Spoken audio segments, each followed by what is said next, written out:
Hey everyone, it's Marianne. Today I'm doing my first tip DIY type video. I asked on my story if that's something you guys would like to see and I got a resounding yes. So here we are. Today I'm going to be painting the floor of a sauna. It is a concrete floor, so you can use these tips to paint anything like a garage, a porch, any kind of concrete surface.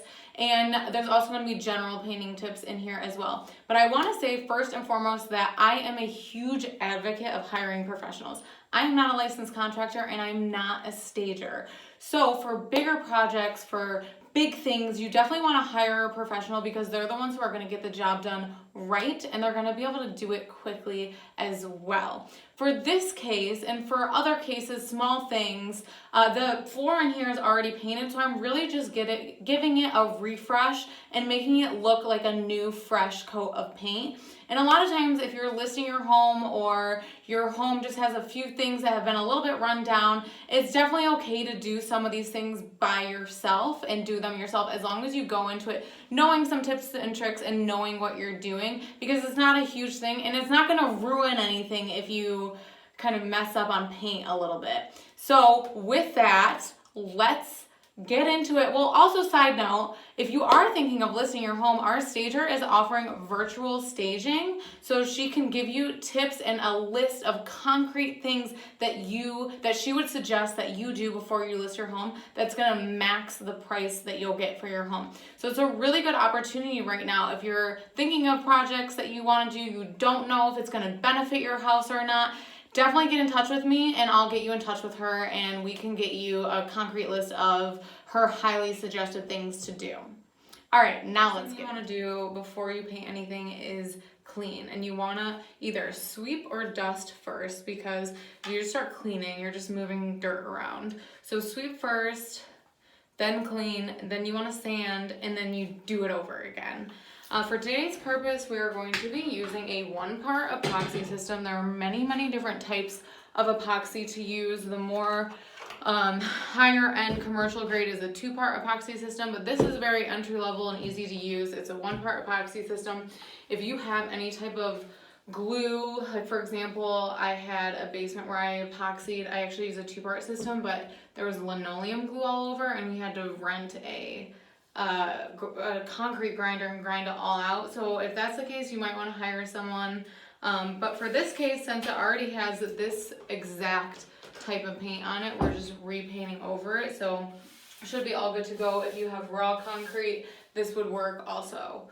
Okay, it's a few hours later. I had to take a phone call, but I'm back and I cleaned everything. You want to make sure everything is clean, because if there's any dirt on the floor or dust, it's going to get picked up by your paintbrush. It's going to make the paint not stick as well, and it's not going to go on as evenly. It's just, you want everything to be super clean. So I stirred the paint and then put it in this paint tray, and then I would have liked to use a bigger brush like one of these, but I didn't have the right size paint tray, and it's really important to disperse the paint evenly on this, and that's what the paint trays are used for. So if it wasn't the right size, it really wouldn't have worked, and the brush wouldn't have gotten even paint application. So what I like to do first is, I also taped everything. So everything is taped, and the posts as well. Make sure that everything's taped off that the paint could come in contact with. And what I like to do is paint the edges first, and I go in sections, and while that paint is still wet, I then roll. So don't paint all the edges at once, just in sections.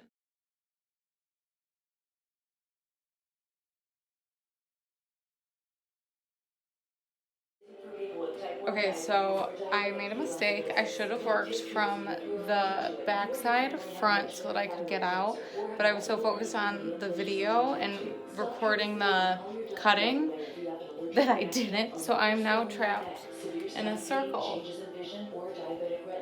So what I'm going to do is hop on this bench and then paint from here and then climb on this bench and go out.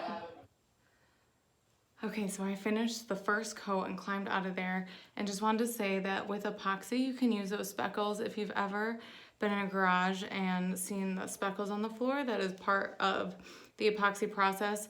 You would do it after the second coat while the paint is still wet. So for the sake of this tutorial, I kept it super simple. This is such a great way to epoxy, even though there's more advanced ways and a lot of cool features that you can do with the advanced ways as well. This way it lasts super long still and it looks great. So if you have a garage or a part of a basement or a whole basement that needs to be painted, this is a great project for you to do. And of course, if you're thinking about listing your home and want some good concrete tips and tricks, let me know and I'll hook you up with our stager.